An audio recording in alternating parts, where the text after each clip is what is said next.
It seems like a lot of companies that make parts for performance cars or custom cars or restoration parts evolve their product line over time. And Randy, Eastwood is, to me, more of a new idea company these days. Oh yeah, well, as you know, we've been around since 1978. Our engineers and designers are car guys. As they're restoring cars, they're building products, they're improving products that help them restore cars, and in turn are going to help the customers.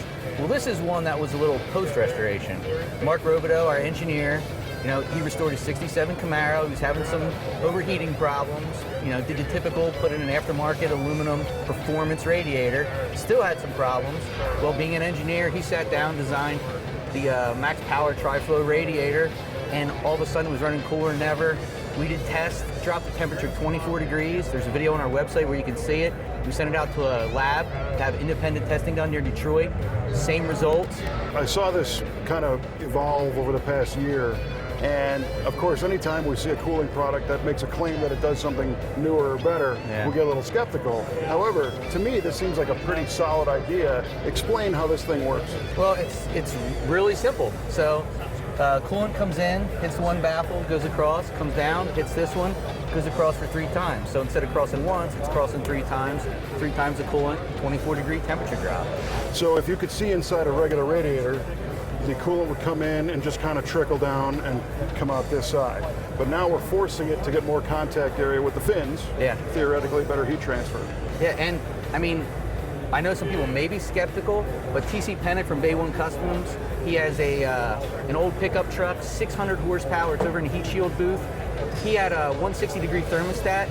He thinks it's running too cool. He's going to raise up to a 180-degree thermostat. He likes this radiator so much. Yeah, and I had talked to Mark, who's the Eastwood engineer behind this, and he said the idea actually kind of came from an industrial situation, like in a cooling tower that cools the refrigerant, chillers for big buildings. They kind of use this multi-pass design, and it's more of an adaptation to the streetcar world. Yeah, and I mean, when it was designed for small block Chevys, NLSs, has a steam port for an LS, but now, less than a year, it is so popular that we're now introduced models for Ford and Chrysler. So if you have a Ford or a Chrysler, all you gotta do is come to our website, or if you have a Chevy, we have 3 sizes for Chevys. You come, you get all the measurements, we show you how to do it, and you get the right one for your car. Huh, pretty wild. And obviously you say this has been a pretty well-received item. Yes, absolutely, and that's why we're expanding the line. Right on. So in addition to kind of a cooling solution, what else is new here from Eastwood? Oh, well, we have our MiG 250 and the stitch weld magnets, and we'll go check them out.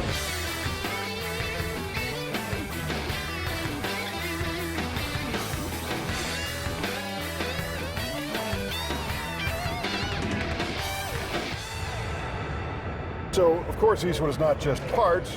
You guys have a strong background in tools. Yes, absolutely, and we introduced welders and plasma cutters a few years ago, another, category line that was so well received that we kind of stepped it up a little bit with our MiG 250. I mean, car guys, when they're not restoring cars, a lot of times they're doing other, metal fab, and maybe they want to do something a little bigger, a little heavier, and that's where the MiG 250 comes in. But one thing that makes it really impressive is that it operates on 120 or 240. So that means you can weld as thin as 18 gauge steel or as thick as 1/2 inch. So, so you can really do some serious fabrication. So that's what sets it apart from the rest of our welding line at the MiG 135 and the MiG 175. Right on, and over here I see something that's going to maybe help people do some good welding. Yes, speaking of welding some sheet metal, this is, these are our new stitch weld magnets, and in the past a lot of people have used an inner grip, which will actually keep a little gap, and some people don't like that. And then when you take them off, you lose the piece down behind, so you have to try to fish it out, or it's just there forever.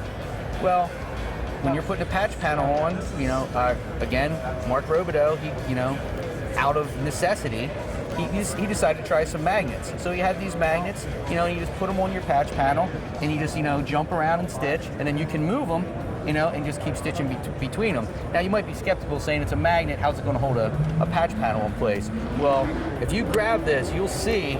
Yeah. These are crazy. It's very hard to remove. I mean, this is definitely strong enough to hold, you know, patch panels together as you're welding them, because the hardest thing is going to be to have welding gloves on to get this off. Yeah, they each, you know, they hold a few pounds each. Easily. So that's, you know, it's a great new product. It seems simple, but it's one that, you know, we think it's really going to help our customers out. This is going to be huge. I know in our shop alone, just this past week, we're working on a Camaro, putting a trunk floor in, and we use those inner grip clamps, and they work real well, but you have to set the clamp from one side of the car and then go underneath. Yeah. So it becomes a kind of a two-man job. Well, now, I mean, this is crazy. And it holds it, and it's going to hold them flush. It holds the panels flush where you want it. Stitch weld that sucker together. And a lot of people don't want a gap. I mean, with as good as welders are now, as good as you know, and people are at welding. Well, if you're taking that, you don't need it at all. You don't want it, so you're gonna, so you're set. Yeah, and I would recommend just sliding them, you know, because, like I said, these are strong enough to wear in a glove. That's going to be a little tricky. Yeah. Are these available yet? Yeah, they're available. They're even available right here at the SEMA show. Oh, okay. So we just came out with them. So you might be one of the first ones to get them then. Hey, I'd like to be the first at something for a change. Well, hey, we really appreciate it, Randy. Thanks for taking the time. Thanks a lot, Kevin. Yeah, awesome. Great work.